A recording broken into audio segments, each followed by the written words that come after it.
warahmatullahi wabarakatuh. Waalaikumsalam warahmatullahi wabarakatuh. Kita baca Al-Fatihah untuk Imam An-Nawawi yang kitabnya kita kaji untuk diri kita, untuk keluarga kita, untuk DKM Masjid Al-Barokah serta para jamaah dan para donatur-donaturnya. Mudah-mudahan kita semua diberkahi oleh Allah.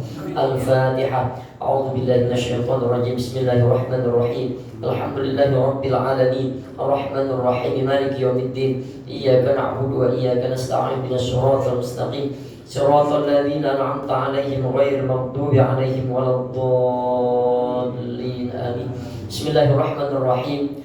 Alhamdulillahil hadi liman yasha'u bi fadlihi al-mudillu liman yasha'u bi 'adli. Shalatu wassalamu 'ala man la nabiyya min ba'di Sayyidina Muhammad wa ala alihi wa sahbihi. Amma ba'du, fa yaqulu Allah ta'ala fi kitabihil aziz. A'udzu billahi minasyaitonir rajim. Bismillahirrahmanirrahim. Qalu subhanaka la 'ilma lana illa ma 'allamtana innaka antal 'alimul hakim. Shadaqallahul 'azim.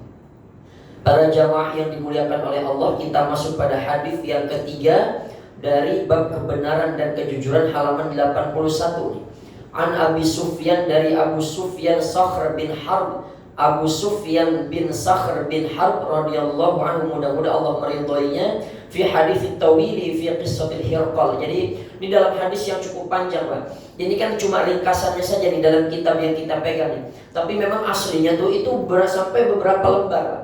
Sampai ada sekitar 2 atau 3 lembar surat yang mengisahkan bagaimana Rasulullah mengirimi surat untuk Hirqal. Hirqal itu disebutnya dengan Heraklius, ya, raja Kaisar Romawi. Ini cuma singkat saja nih. Fi hadits tawil, maksudnya dalam hadis yang cukup panjang, fi qissati Hirqal, yaitu dalam kisah tentang raja Herculius.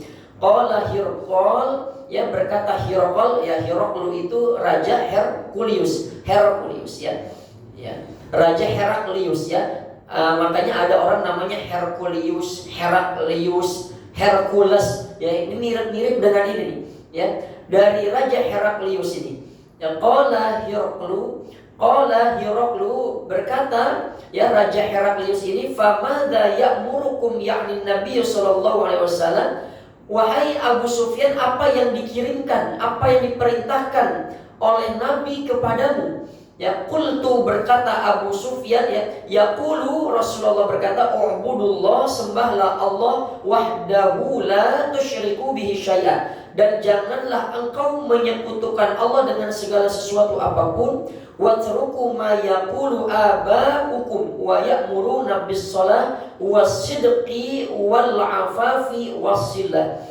Ya, artinya sembahlah Allah, jangan menyekutukan Allah, tinggalkan apa yang diajarkan oleh nenek moyangmu, yaitu berupa kesyirikan, dan kerjakanlah sholat, bersifat benar dan jujur, dan menahan diri daripada keharaman, serta sambunglah silaturahim, ya. Jadi Heraklius itu adalah salah satu raja di Kaisar Romawi, yang dia ini sudah memprediksi kapan datangnya Nabi akhir zaman. Jadi orang-orang Romawi itu mereka berpegang teguh, Pak. Agama-agama dulu tuh berpegang teguh pada yang namanya Zabur, berpegang teguh pada Taurat, berpegang teguh pada Injil. Dan isi daripada Zabur, Taurat, Injil itu mengajarkan keislaman, mengajarkan ketauhidan. Dan nanti akan datang masa akhir zaman, yaitu Nabi Muhammad sallallahu alaihi wasallam, ya. Jadi Heraklius itu pemimpin Romawi. Ya, Romawi itu sekarang Inggris, Prancis, Swiss, Spanyol, Portugal, Austria, itu bagian daripada Romawi. Romania, Albania, Yunani, Turki. Jadi kekuasaan Romawi itu cukup luas sekali, Bang. Sampai Islam itu menyebar sampai ke sana. Bahkan Yordania, Israel, Palestina, Mesir dan Libya, Aljazair itu juga masuk dalam kekuasaan Romawi. Jadi dulu Persia dikalahkan oleh Romawi. Dan Romawi itu dikalahkan nanti dengan apa? Dengan umat Islam, ya. Ya, makanya di sini Nabi Muhammad itu berdakwah dengan mengirimkan surat. Jadi berdakwah itu Nabi bukan hanya sekedar sampai kepada lisan, tetapi Nabi pun juga berdakwah dengan cara mengirimkan surat. Jadi zaman dulu tuh surat menyurat itu sangat penting. Makanya meskipun hadis ini derajatnya diperdebatkan apakah ini hadis atau bukan. Utlubul ilma walau bisin, tuntutlah ilmu walaupun ke negeri Cina. Sebagian ada yang menganggap ini hadis, sebagian ini sangat lama bukan hadis. Tapi faktanya ada 2 orang sahabat yang pernah Nabi utus untuk pergi ke Cina. Yang pertama namanya Sa'ad bin Abi Waqqas, yang satu saya lupa. Diutus oleh Allah 2 orang ini, salah satunya Sa'ad bin Abi Waqqas untuk pergi ke Cina. Meski tadi kualitas hadisnya itu diperdebatkan, tuntutlah ilmu walau ke negeri Cina. Setelah pulang 2 sahabat ini yang diutus oleh Allah, oleh Rasulullah ke negeri Cina, pulang laporan kepada Rasulullah, ya Rasulullah, di Cina sudah ditemukan alat untuk menulis, yaitu berupa kertas. Sahabat pada saat itu nggak banyak yang bisa beli kertas, kecuali hanya kelompok sahabat-sahabat yang kaya. Karena 1 lembar kertas itu setara dengan 35 juta atau setara dengan 1 ekor unta. Itu selembar kertas, Pak. Bayangkan selembar kertas itu harganya 1 ekor unta. Jadi Rasulullah SAW mengirimkan surat kepada Raja Heraklius. Padahal Raja Heraklius ini adalah orang non-muslim, orang kafir. Ini kan lagi ramai, Pak, tokoh orang non-muslim yang hadir ke Indonesia. Itu yang paling bodohnya itu orang Islam cium tangan. Cium tangan, Pak. Ya. Bayangkan orang Islam cium tangan kepada orang yang non-muslim. Maka kata sahabat Nabi, engkau telah dimuliakan dengan ajaran-ajaran Islam. Engkau telah dimuliakan dengan agama Islam. Kenapa engkau menjadi mulia? Karena engkau ikut dalam ajaran Islam. Kenapa agama Islam mulia? Karena engkau ikut pada manusia yang mulia, yaitu Rasulullah Shallallahu Alaihi Wasallam. Bayangkan orang Islam, umatnya Nabi Muhammad, harus mencium tangan orang yang kafir, orang non-muslim. Toleransi boleh, tapi nggak boleh kebablasan. Kita nggak boleh ganggu orang-orang kafir yang beribadah di tempat ibadah mereka. Kita nggak boleh menyakiti mereka. Kita nggak boleh membuat kegaduhan kepada mereka. Tapi tetap kita juga harus jaga nilai-nilai akidah.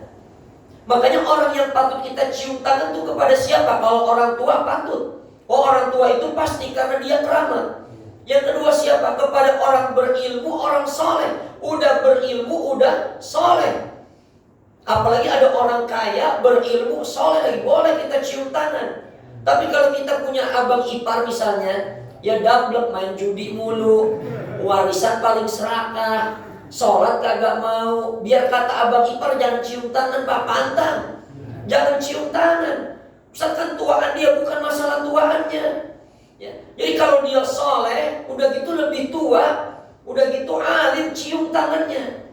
Ya, tapi kalau tadi kasusnya kayak tadi, abang ipar serakah, ya pengen bagian dapatnya pengen gede mulu, ngaji kagak, sholat kagak, apa kagak, mabuk, judi, jangan dicium tangannya, salaman biasa aja. Kenapa? Kita punya muruah, kita punya ilmu, ya, kita punya ibadah yang telah kita lakukan, kita punya kesolehan. Ini bukan berarti kita sombong dengan kesolehan, bukan, tapi kita harus menjaga muruah. Ya. Jangan cium tangan pada orang-orang kafir itu, jangan. Bahkan ada ustaz, saya kenal dengan beliau aktif di Rumah Fikih Indonesia tuh, ya. Beliau mengisahkan gini, beliau sama mengkritisi juga tuh orang yang cium tangan tuh kepada orang non muslim. Dulu kata beliau, waktu dia zamannya masih pesantren, ya, itu ada polisi sedang berjaga. Namanya para santri itu kadang akhlaknya cakep, Pak. Dia nggak mau orang bejat kayak mau apa, asal lebih tua dicium aja tangannya. Ya, yang penting emang karena Tuhan itu polisi diciumin tangannya sama dia. Dipanggil semua santri sama kiai, dipanggil. Kenapa engkau harus mencium tangan mereka? Kenapa engkau harus mencium tangan mereka? Ya lebih tua kiai, betul, tapi engkau lebih mulia kata kiainya. Engkau belajar agama, engkau menghafalkan Al-Quran, engkau belajar Al-Quran, engkau belajar hadis, engkau lebih mulia daripada mereka. Bayangkan itu polisi, dan polisinya Islam. Gak boleh sama kiai, apalagi yang dicium tangannya non muslim.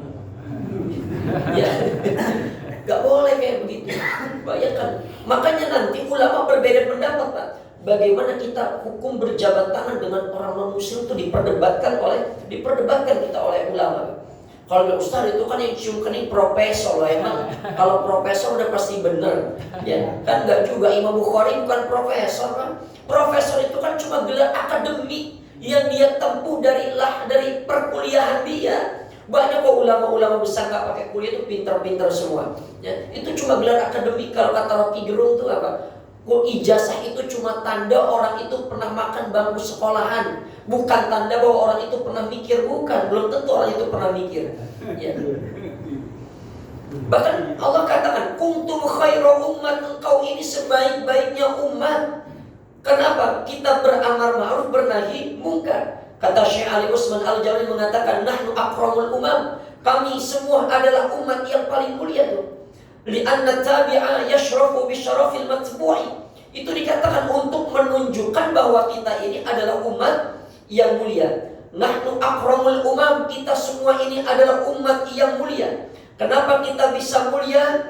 Li'anna tabi'a yashrafu bisyarafil matbu'i. Kita ini menjadi mulia disebabkan karena kita ikut dengan mulianya orang yang kita ikuti, yaitu Nabi besar Muhammad Sallallahu Alaihi Wasallam. Ya, kalau udah pakai peci, pakai jas, kita udah ibadah, jangan cium tangan orang kafir, jangan, nggak boleh, nggak boleh. Ya, wajulat ummatil khairul umam, umatku dijadikan umat yang terbaik, dijadikan umat yang terbaik. Bahkan itu kata Imam Hasan Al-Basri dari pendapatnya mazhab Imam Hambali, makruh orang baik ada hajat atau tidak ada hajat dia bersalaman dengan orang non muslim. Makruh. Syekh Ibn Mufri, wa tukrahu wasafahatul kafir, makruh berjabatan tangan dengan orang kafir. Kalau ngunjungin orang kafir gimana? Kalau ngunjungin orang kafir, kalau memang kita lihat dia punya potensi untuk masuk Islam atau hidayah, tanda-tanda dia pengen masuk Islam sudah datang, boleh kita datengin.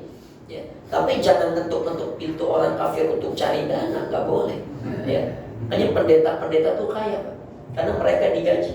Ya, dijamin tuh. Ya, dijamin mereka dijamin keamanannya, dijamin fasilitasnya, mau bangun apa dijamin, gajinya dijamin, dia berdakwah kemana saja istrinya, anaknya dijamin, Pak. Kalau Ustaz kita kan nggak bangun pondok sendiri, apa sendiri ya. Ya kadang motor udah diengkol susah banget nyala ada motor dah gitu. Ya, mereka bagus dalam sisi itu ya. Ya, bahkan ya, banyak sekali orang-orang Islam tuh cuma gara-gara Indomie, gara-gara beras akhirnya murtad, gara-gara ditanggung ibadah. Kita menghormati orang-orang kafir, Pak. Kita toleransi itu diajarkan, bahkan menyakiti mereka saja nggak boleh. Tapi kita jangan kebablasan juga ya.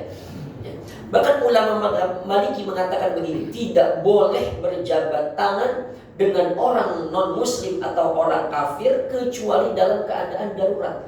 Kecuali dalam keadaan, misal kita pengen tenggelam nih, mau nggak mau kan kayak berjabat tangan, itu boleh tuh kalau darurat kayak begitu. Tapi selebihnya nggak boleh, jangan.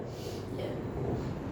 Nah, para jamaah yang dimuliakan oleh Allah, ya maka nanti ini Heraklius, kita panjang pembahasan ini orang non-muslim dia ya, dan pada akhirnya dia nggak masuk Islam, Pak ya. Nah, lalu gimana kalau orang non-muslim masuk masjid? Orang non-muslim masuk masjid itu kan diacarakan di depan Istiqlal itu, Pak ya. Ya, kalau ada orang Islam berkumpul dengan orang non-muslim, maka orang Islam jangan di belakang, di depan dirinya. Itu gimana tadi? Itu kan orang Kristennya di depan semua. Ya, tapi orang Islamnya di belakang, itu nggak boleh itu. Bahkan menyambutnya pun disambut dengan bacaan ayat suci Al-Quran. Kasihan ustazahnya itu, hafidh Quran itu. Saya lihat ternyata betul disambut dengan bacaan ayat suci Al-Quran. Gak boleh begitu. Menyambut orang non-muslim dengan bacaan ayat suci Al-Quran. Ya. Iya. Menyambut orang non-muslim, tokoh non-muslim dengan cara membaca ayat suci Al-Quran itu bisa menjadi haram, Pak. Kecuali untuk perkara kebaikan tuh. Ada maulid membaca ayat suci Al-Quran, menyambut orang Islam, menyambut orang soleh, boleh dengan bacaan ayat-ayat suci Al-Quran. Tapi menggunakan ayat suci Al-Quran untuk perkara-perkara yang tidak dibenarkan bisa jadi makruh. Orang mau ngerokok, Pak, rokok tuh kalau di NU tuh hukumnya makruh. Ya, ketika dia ngerokok, dia mengucapkan Bismillahirrahmanirrahim. Itu makruh. Karena dia menggunakan ayat suci Al-Quran untuk merokok, makruh. Ya. Apalagi kalau menggunakan ayat suci Al-Quran untuk berbuat maksiat. Ya, lihat perut yang mulus, ya belakangnya celengan perempuan mulus, dilihat sayang, gak dilihat dia mubazir juga barang bagus. Kita bilangnya begini, astagfirullahaladzim, masya Allah, tabarakallah. Itu haram itu. Ya. Ya. Atau mohon maaf, kalau ada orang berzina dia mengucapkan bismillahirrahmanirrahim, itu haram itu. Kenapa? Karena digunakan untuk perkara yang tidak dibenarkan oleh agama. Maka menyambut itu nggak boleh, menyambut tokoh muslim dengan bacaan ayat suci Al-Quran itu nggak boleh. Ya, kecuali makanya nanti ada perdebatan boleh nggak orang non muslim masuk masjid. Kalau memang dia hanya berkunjung saja dan diharapkan keislamannya, itu boleh. Itu boleh kalau diharapkan keislamannya. Tapi kalau sengaja-ngaja kita mengundang yang memang tidak ada, jangan, nggak usah. Ya, itu nanti diperdebatkan juga Pak, hukum orang non muslim masuk masjid. Merujuk sebuah ayat, ya ayyuhalladzina amanu, hai orang beriman, innamal musyrikuna najasun. Sesungguhnya orang-orang musyrik, orang-orang kafir itu najis. Najisnya itu bukan kalau kita disentuh kita najis, enggak. Najisnya najis ma'nawi, batinnya yang najis. Jiwa raganya yang najis. Najis itu. Fala yaqrabul masjidal haram. Maka janganlah sekali-kali dia mendekati apalagi masuk dalam Masjidil Haram. Enggak boleh. Dari ayat ini lahir perdebatan ulama. Bagaimana hukumnya orang yang masuk masjid sedangkan dia non-muslim. Kata Imam Hanafi, haram orang non-muslim masuk Masjidil Haram. Ya, Masjidil Haram itu haram orang non-muslim masuk. Ya. Kata Imam Maliki, boleh masuk masjid tapi selain Masjidil Haram. Selain Masjidil Haram boleh. Dalam madhab Imam Syafi'i, Imam Hambali, haram masuk ke Masjidil Haram sekalipun untuk kemaslahatan. Tetapi kalau masjid lain boleh. Dia sengaja mengunjungi dulu Barack Obama. Ya, itu kan kunjungan ke Masjid Istiqlal dibawa oleh Prof. Ali Mustafa Yaqub. Kalau Prof. Ali Mustafa Yaqub ahli hadis, almarhum beliau tuh punya pesantren Darus Sunnah tuh. Sekarang udah ada tingkat untuk SMP, SMA, tapi rata-rata kebanyakan untuk mahasiswa. Ya, untuk mahasiswa, makanya yang lulus dari Darus Sunnah tuh cukup berat sekali, Pak. Karena dia mengikuti standar-standar pelajaran di Timur Tengah. Ya, kalau diharapkan ke Islam boleh, tapi kalau mengundang begitu, kemudian ada acara pakai pakaian non muslim, kita nggak boleh. Itu haram ya. Ya, apa pakai merah-merah begitu ya, nggak boleh. Apalagi sampai cium keningnya. Saya dari tadi nggak ada yang cium kening saya. Bau keringet. Ya, jangan begitu ya. Jadi jangan kebablasan dalam bertoleransi itu. Imam besar. Ya, itu imam besar. Itu yang mengkritisi sudah banyak, Pak. Yang mengkritisi itu sudah banyak. Tapi entah kita lihat jawabannya apa. Yang mengkritisi sudah banyak itu, ya Allah. Ya, para jamaah yang dimuliakan oleh Allah. Jadi pertama dia Raja Heraklius itu ya. Jadi Raja Heraklius ini apa yang pertama? Nanti kita kemudian hadisnya saya kisahkan dulu siapa Raja Heraklius itu ya. Jadi Raja Heraklius itu penguasa di Romawi, Pak. Ya, Heraklius ini berhasil merebut Palestina untuk tanah kekuasaannya tuh. Dan dia sebetulnya tahu, Pak, Nabi Muhammad itu nabi terakhir dengan beberapa ciri-ciri. Tapi kata Imam An-Nawawi, Heraklius ini mati dalam keadaan kafir. Dia percaya kepada Nabi, tapi sayang dia tidak masuk Islam. Dia tidak menyatakan keislamannya sehingga dia mati kafir. Sebetulnya dia pengen masuk Islam, cuma dibisikin sama pengikut-pengikutnya, dibisikin sama prajurit-prajuritnya supaya tidak ikut dalam agama Islam. Dia tahu agama Islam itu agama yang benar. Makanya saya sudah katakan, makanya ayat ini diawali dengan ya ayyuhalladzina amanu, hai orang-orang yang beriman. Apa ayatnya? Wa kunu ma'as-ittaqullah, bertakwalah kepada Allah. Wa kunu ma'as-shadiqin, kumpulah kau dengan orang-orang yang benar, kumpul dengan orang-orang yang jujur. Perintahnya bukan jadilah engkau orang yang jujur, tidak. Tapi perintahnya berkumpullah engkau dengan orang yang jujur. Supaya jadi orang jujur, kumpul dulu sama orang jujur. Kalau kita kumpul sama tukang bohong, nanti lama-lama jadi tukang bohong. Karena ingin tahu Heraklius ini siapa, ini Nabi Muhammad, Pak. Itu dia cari informasi. Sampai dia dapat seseorang yang bisa dia gali informasinya. Siapa? Itulah yang disebut dengan Abu Sufyan tuh. Ini kan riwayat Abu Sufyan. Abu Sufyan itu sayangnya ketika berjumpa dengan Raja Heraklius belum masuk Islam, belum. Meskipun nanti di akhirnya Abu Sufyan ini masuk Islam, ikut kepada Nabi. Kemudian Heraklius ini dia bertanya kepada Abu Sufyan. Dia bertanya dengan beberapa pertanyaan. Kata Raja Heraklius ini kepada Abu Sufyan, apakah yang namanya Muhammad itu bernasab baik? Kata Abu Sufyan, betul, dia dari keturunan orang-orang baik. Jadi Nabi Muhammad itu nasabnya sampai bersambung kepada Nabi Ismail. Dari Nabi Ismail bersambung kepada sampai namanya Nabi Ibrahim. Dari Nabi Ibrahim bersambung kepada namanya Taruh. Jadi bapaknya Nabi Ibrahim itu namanya Taruh. Sebagian memang di perdebatan ulama, enggak, bapaknya Nabi Ibrahim itu Azar. Tapi kan Azar menyembah berhala. Masa iya Nabi bernasab kepada orang yang menyembah berhala? Ini perdebatan ulama panjang, Pak. Tapi guru-guru saya yang saya dapatkan sanadnya, bapaknya Nabi Ibrahim itu adalah Taruh, bukan Azar. Tapi kalau disebut Abun, orang Arab itu biasa nyebut paman itu juga dengan sebutan Abun, dengan sebutan bapak atau ayah. Ya, karena kalau ayah kita nggak ada, paman itu salah satu ayah kita juga, Pak. Ya, makanya disebutnya dengan kata Abu. Sampai bersambung nanti kepada Nabi Adam alaihissalam. Apakah dia bernasab baik? Kata Raja Heraklius. Betul, dia bernasab mulia.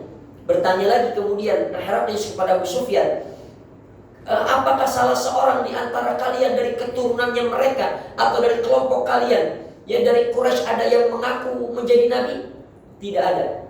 Cuma dia yang baru mengaku jadi nabi, yang dimaksud adalah Nabi Muhammad. Kemudian apakah kakek-kakeknya dari Nabi Muhammad ada yang menjadi raja atau penguasa? Kata Abu Sufyan, tidak ada. Dia orang biasa. Apakah dia diikuti oleh orang kaya atau oleh orang lemah? Kata Abu Sufyan, pengikutnya itu rata-rata orang-orang lemah. Kemudian yang ikutin Muhammad ini, kata Heraklius, bertambah atau berkurang? Kata Abu Sufyan, semakin lama pengikutnya semakin bertambah. Kemudian setelah ikut Nabi Muhammad, apakah dia murtad atau semakin ikut kepada ajarannya? Tidak ada yang murtad, tetapi justru malah semakin bertambah. Jawaban pertanyaan lagi, kata Heraklius, apakah dia pernah berbohong sebelumnya? Kata Abu Sufyan, sekalipun dia belum pernah berbohong, sekalipun dia belum pernah berkhianat. Dia nanti masuk dalam bab kejujuran. Kemudian kata Raja Heraklius, pernahkah terjadi peperangan dengan kelompoknya Muhammad? Pernah. Siapa yang menang? Kata Abu Sufyan, kadang dia yang menang, kadang kita yang kalah. Kadang kita yang menang atau kadang dia yang kalah. Berputar. Raja Heraklius makin yakin, karena dipelajari dari beberapa kitab-kitab suci sebelumnya, itulah yang memang nanti akan terjadi. Kemudian kata Raja Heraklius ini, apa yang diperintahkan oleh Muhammad kepada kalian? Kata Abu Sufyan, sembahlah Allah. Itu tadi, U'budullah, sembahlah Allah, wahdahu la tusyriku bihi syai'a. Sembahlah Allah, la tusyriku bihi syai'a, dan janganlah engkau menyekutukan. Jadi apa yang disampaikan oleh Nabi Muhammad kepada Abu Sufyan, itu pun begitu pula isi surat Nabi Muhammad kepada Raja Heraklius. Jadi isinya sama. Kemudian kata Abu Sufyan, kata Raja Heraklius lagi, aku bertanya, pengikutnya katanya semakin banyak. Aku bertanya kepada engkau, katanya dia itu orang yang tidak pernah berbohong, orang yang tidak pernah berkhianat. Apa kata dia? Berarti ini betul bahwa ciri-ciri Nabi akhir zaman ini adalah Nabi Muhammad SAW. Apa kata Raja Heraklius dalam hadis yang begitu panjang? Seandainya aku tahu aku bisa berjumpa, aku sampai pada masanya, maka niscaya aku ingin bertemu dengannya dan aku ingin berada di hadapannya. Pasti akan aku basuh kedua kakinya. Artinya Raja Heraklius ini menghormati Nabi Muhammad karena yakin bahwa ini sudah betul-betul ciri-ciri kenabian yang ada dalam diri Nabi Muhammad SAW. Tetapi Raja Heraklius pada akhirnya mati dalam keadaan kafir, ya. Kemudian apa? Di sini dikatakan, Rasulullah itu senantiasa berlaku jujur dan dikenal dengan kejujurannya. Bahkan pun musuhnya mengakui kejujurannya. Jadi Rasulullah itu mengakui kejujuran, orang musuhnya saja mengakui kejujuran Rasulullah Shallallahu Alaihi Wasallam. Itu Abu Jahal, Abu Lahab itu gak tahan lihat wajah Nabi. Kalau Nabi Yusuf dilihat wajahnya itu bisa mendatangkan fitnah. Dalam Al-Quran dinyatakan, perempuan-perempuan yang baru pertama melihat Nabi Yusuf sampai terpotong-potong tangannya, Nggak terasa dia menyembelih, dia potong tangannya sampai berdarah karena saking terpesonanya oleh Nabi Yusuf. Bahkan Siti Zulaikha saja Imra'atil Aziz tergoda dengan Nabi Yusuf. Tapi kalau orang memandang wajah Nabi Muhammad itu terhindar dari fitnah, meskipun perempuan yang melihatnya diamankan oleh Allah terhindar dari fitnah. Jadi gantengnya gantengan Nabi Yusuf, Nabi Muhammad, Pak. Gantengan Nabi Muhammad itu. Maka nanti di surga itu dalam kitab Tanbihul Ghafilin, surga itu diisi oleh orang yang suaranya merdu. Ya, seperti suaranya Nabi Daud. Makanya tuh Nabi Daud kalau lagi baca kitab Zabur, itu Nabi Daud itu dikerumunin pas sama hewan-hewan. Kenapa? Pengen ngedengerin bacaan Zaburnya Nabi Daud saking indahnya. Bahkan air saja berhenti mengalir karena keindahan suara Nabi Allah Daud. Ya. Kalau kita kan baca Al-Quran malah karena ditawain setan, Pak. Ya, burung gauk pada bunyi tuh, ngauk ya. Nabi Daud nanti di surga tuh usia kita seperti usia Nabi Isa. Ya 32 tahun. Ya, tingginya semana? Tingginya itu 70 hasta. Ya, satu hasta kan segini, satu hasta itu setengah meter. Ya, satu hasta itu setengah meter. Kalau tingginya 70 hasta berarti sekitar 35 meter, setinggi Nabi Adam. Kita ada di surga begitu. Mudanya kayak Nabi Isa tadi. Gantengnya jamal. Gantengnya seperti jamalnya Nabi Yusuf alaihi salam. Makanya ketika ada nenek-nenek nangis, kata Nabi, nggak ada nenek-nenek nggak masuk surga. Ya memang apa? Karena diganti semuanya menjadi muda. Ya kalau di surga penghuninya kayak begini semua nih, ya, tinggal kiaki semua ya. Kata bidadari nih, surga bawa remason begini nih. Ya dikerokin itu. Tuh gantengnya kayak begitu. Di surga tuh jadi nggak ada nenek-nenek itu, udah nggak ada. Aki-aki udah nggak ada, semua dirubah jadi muda. Jadi Abu Jahal, Abu Lahab nggak kuat natap wajah Nabi. Sampai bahasa orang Betawi dia mindik ngapain? Pengen ngedengerin bacaan Al-Quran Nabi. Dia udah nggak tahan, Pak, nggak denger bacaan. Jadi tuh Abu Jahal, Abu Lahab tuh pernah bersepakat untuk nggak ngedengerin Nabi baca Quran. Tapi dapat sehari 2 hari nggak tahan juga. Akhirnya pada mindik ketemu juga. Ya ngapain di sini? Akhirnya dua-duanya juga kita memang nggak bisa mungkiri dengan bacaan dan kemudian ayat-ayat suci Al-Quran yang dibaca oleh Nabi Muhammad Shallallahu Alaihi Wasallam. Jadi Nabi Muhammad tuh nggak pernah bohong, Pak. Nabi Muhammad tuh nggak pernah bohong. Boleh bohong, boleh bohong dalam beberapa perkara. Beberapa perkara boleh bohong hanya dalam beberapa perkara. Contoh, ketika kita bohong untuk menyelamatkan orang yang tidak berbuat salah dan dia hampir dibunuh. Jadi kalau ada orang yang dia tidak berbuat salah dan dia hampir dibunuh, itu boleh kita berbohong, Pak. Bohong itu cuma boleh ketika kita bohong untuk nyenengin hati istri. Itu boleh kata ulama. Ya, boleh. Bang, masakannya enak nggak? Oh, enak bener, cakep ini makanan. Nggak pernah kita temui makanan kayak begini nih.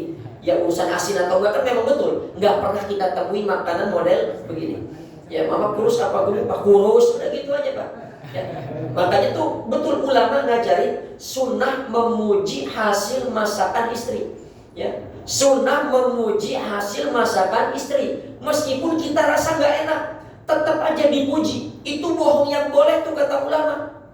Itu bohong yang boleh memuji masakan istri untuk menyenangkan hati istri. Jadi pulang dari sini Pak, nanti kalau makan puji dah makanan masakan istri kita ya, puji. Tapi tanya dulu, ini hasil masak mama apa boleh dibagi sama tetangga? Takutnya nanti boleh dibagi sama tetangga, kita puji mama makanan masya Allah enak, makan dibagi sama janda lu bilang enak, di bawah masalah lu bilang enak. Ya ternyata dia salah konteks. Baru pulang ngaji suruh muji masakan istrinya, ternyata dapat makanan bukan hasil masakan istrinya, ternyata boleh dibagi sama janda sebelah. Wah, kapiran kata orang Betawi bilang ya. Jadi Muhammad tuh nggak pernah bohong. Ya, kemudian yang kedua, pokok agama Islam adalah mengesahkan Allah dan tidak mempersekutukan Allah dengan hal yang lain. Maka syirik itu termasuk dosa yang sangat besar. Inna syirka la zulmun azim. Syirik itu adalah perkara-perkara dosa yang sangat besar. Makanya Allah akan mengampuni dosa selain syirik. Tapi orang yang mati dalam meninggalkan dosa syirik, dia tidak bertobat kepada Allah, maka dia tidak akan diampuni oleh Allah. Yang ketiga, menghindari taklid buta. Taklid buta itu begini Pak, kita melakukan sesuatu ajaran atau kita melakukan suatu ibadah yang kita nggak pakai dalil, nggak ikut guru, itu namanya taklid buta. Kenapa ibadahnya begini? Ya pokoknya begini aja, pengennya begini. Ya, Makanya sesat orang yang beribadah tapi tidak punya guru atau tidak belajar agama, tidak berpegang pada Al-Quran dan Sunnah ya. Yang keempat, salah satu sifat dari para Rasul adalah jujur. Maka Nabi Rasul itu mustahil berdusta Pak. Nabi Rasul itu mustahil berdusta. Nabi Ibrahim bukannya pernah bohong 3 kali, bukan bohong. Itu siasat dari Allah. Itu siasat diilhamkan oleh Allah. Kalau bohong dalam berperang, siasat dalam berperang untuk nipu musuh, itu boleh. Karena siasat untuk berperang. Tapi selain itu tidak diperbolehkan. Makanya namanya Nabi, namanya Rasul, dia mustahil berbuat khianat, berbuat bohong, berbuat dusta. Bahkan Nabi saja tidak pernah berbohong, baik dalam keadaan bercanda maupun dalam keadaan benar. Nabi nggak pernah bercanda ya. Wallahu a'lam bishawab. Tinggal 10 menit lagi. Ada tanya jawab silakan. Ya, di rumah saya ini kantor saya ada non muslim Ustaz, tapi dia belum berbuat ya. Tapi seluruh karyawan itu selalu mencuci tangannya. Kalau saya dia nggak berani beri saya. Iya. Iya. Masih ganti. Dia ganti semuanya itu kadang pada mencuci tangannya, dia belum berbuat ya. Boleh. Nah, yang kedua nih kepala cabang itu selalu ditangani diangkat ke jidat Pak dengan istri itu karyawan kepada punya suami. Kalau salaman tuh selalu diangkat sini. Dia bilang nggak boleh situ.